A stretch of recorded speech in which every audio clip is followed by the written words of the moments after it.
Colonel North, in your work at the NSC, were you not assigned at one time to work on plans for the continuity of government in the event of a major disaster? Mr. Chairman. I believe that question touches upon a highly sensitive and classified area, so may I request that you not touch upon that, sir. One of the programs that got exposed during Iran-Contra was Rex 84.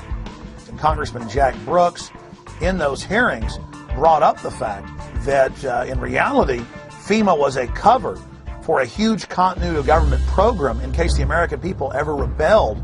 And that was the architecture or the blueprint for the illegitimate shadow government to fully take over the functions of the entire federal government, suspend the Constitution, suspend the Bill of Rights, and arrest whoever they wanted to.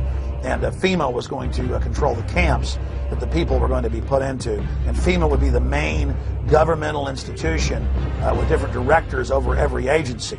And now when you watch FEMA on television, it's always a colonel or a general or an admiral in uniform who's over the different departments.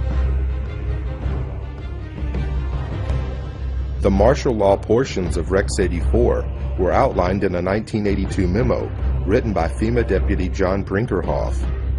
Martial law was to be declared in the event of a national crisis, yet the plan did not define the term national crisis. The plan allowed FEMA to take control of both federal and state governments, appointing military commanders to replace duly elected officials. The plan also called for the rounding up of at least 21 million American Negroes for delivery to numerous military bases converted into prison centers, also known as FEMA relocation camps. Why? Because at that time, African Americans were classified as one of the largest threats to the continuity of the federal government. Who does the federal government consider the biggest threat these days? The convergence of globalization and technology has created a new brand of terrorism. There were persons who, for whatever reason, came to view their home country as the enemy. The kind of right-wing, religious-based domestic terrorism. Disturbing news tonight about homegrown terror. Part of this is big change in the White House, a new cultural experience, and some of the crazies are coming out of their closet. Right now, it looks like there is no connection between the men arrested and any known terrorist cell. Homegrown. Yeah, homegrown, I should say.